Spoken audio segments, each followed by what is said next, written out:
नमस्कार दोस्तों, सावन का पावन महीना प्रारंभ हो चुका है। आज के हमारे इस वीडियो में हम आपके लिए सावन मास के प्रथम सोमवार की पौराणिक कथा लेकर आए हैं। एक समय की बात है, अमरपुर नामक एक नगर में अमीर साहूकार रहता था। उसके कोई संतान नहीं थी, जिस कारण वो बहुत दुखी रहता था। संतान प्राप्ति के लिए वो हर सोमवार व्रत कर भोलेनाथ की पूजा किया करता था। संध्या के समय मंदिर में जाकर भगवान शिव के आगे घी का दीपक जलाया करता था।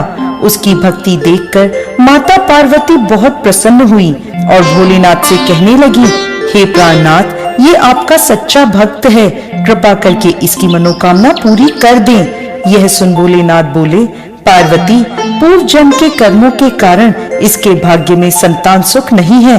परंतु माता पार्वती नहीं मानी।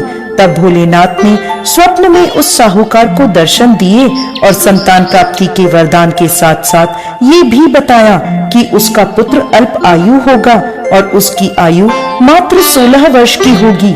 यह सुनकर साहूकार प्रसन्न तो हुआ, परंतु साथ ही साथ चिंतित भी हो गया। ये सारी बात उसने अपनी पत्नी को भी बता दी। पुत्र के अल्प आयु होने की बात जानकर साहूकार की पत्नी भी बहुत दुखी हुई, लेकिन साहूकार ने अपने सोमवार के व्रत का नियम नहीं छोड़ा। कुछ समय बाद साहूकार के घर में एक सुंदर पुत्र रत्न पैदा हुआ, जिसका नाम उन्होंने अमर रखा। अब अमर 11 वर्ष का हो गया था, तो साहूकार ने उसे अपने मामा के साथ शिक्षा ग्रहण करने काशी भेज दिया। साहूकार ने उन्हें रास्ते के लिए कुछ धन दे दिया और कहने लगा, तुम जहाँ भी रात्रि विश्राम करो, वहीं यज्ञ आदि करके ब्राह्मणों को भोजन करवा देना। अमर अपने मामा के साथ यात्रा पर निकल पड़ा। रास्ते में वो एक राज्य में पहुँचे, जहाँ राजकुमारी का विवाह हो रहा था। परंतु जिस राजकुमार से उसका विवाह होना था, वो अचानक किसी कारण से एक आंख से अंधा हो गया। यह बात किसी को पता ना चले, इसलिए राजकुमार के पिता ने अमर से दूल्हे की जगह बैठने की विनती करी। अमर ने यह विनती स्वीकार कर ली और राजकुमारी चंद्रिका से विवाह कर लिया। विदाई के समय अमर ने राजकुमारी चंद्रिका को सारी बात बता दी और उन्हें अपने पिता के घर छोड़कर काशी की ओर चल दिए। जब अमर 16 वर्ष का हो गया, तब उन्होंने एक यज्ञ का आयोजन किया और यज्ञ के बाद ब्राह्मणों को भोजन कराया और अन्न और वस्त्र दान भी किए।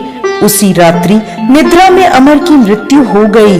उसके मामा जोर जोर से रोने लगे। उनका विलाप सुनकर भोलेनाथ और माता पार्वती वहां आ पहुँचे।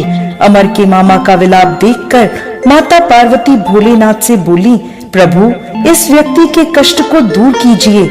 तब भोलेनाथ बोले, पार्वती, ये वही साहूकार का बालक है जिसे 16 वर्ष तक जीवित रहने का वरदान मिला था। तब माता पार्वती ने भोलेनाथ से कहा, हे प्राणनाथ, इसके पिता 16 वर्ष से सोमवार का व्रत करते हुए आपको भोग लगाकर दीप प्रज्वलित करते हैं। कृपा कर उनके दुख दूर कीजिए। माता पार्वती की ऐसी प्रार्थना सुन भोलेनाथ ने अमर को जीवन वरदान दे दिया। वरदान प्राप्त होते ही अमर जीवित हो गया। स्वस्थ होते ही वो अपने नगर की ओर वापस लौट चला। तब रास्ते में वह राजकुमारी चंद्रिका के पास आ पहुंचा। वहां के राजा और राजकुमारी चंद्रिका ने अमर को पहचान लिया। राजा ने राजकुमारी चंद्रिका को अमर के साथ उसके घर की ओर विदा किया। वहीं दूसरी ओर साहूकार और साहूकारनी यह जानते थे कि 16 वर्ष की आयु में उनके पुत्र की मृत्यु निश्चित है। इस कारण वो बहुत दुखी थे और कष्ट में अपना जीवन बिता रहे थे। तभी उनका पुत्र अमर राजकुमारी चंद्रिका के साथ घर पहुंच गया। अमर को अपनी नवविवाहित पत्नी के साथ देखकर साहूकार और साहूकारनी बहुत प्रसन्न हुए। उसी रात भोलेनाथ ने साहूकार को स्वप्न में दर्शन दिए और कहने लगे, हे साहूकार, तुम्हारे सोमवार के व्रत से प्रसन्न होकर मैं तुम्हारे पुत्र को लंबी आयु प्रदान कर रहा हूँ। हे भोलेनाथ, जैसा दुख आपने पहले साहूकार और साहूकारनी को दिया, वैसा किसी को मत देना, और जैसे बाद में उनके पुत्र को लंबी आयु प्रदान करी, वैसे ही इस कथा को कहने वाले, सुनने वाले और हुंकारा भरने वाले सब पर कृपा करना। जय भोलेनाथ, जय माता पार्वती।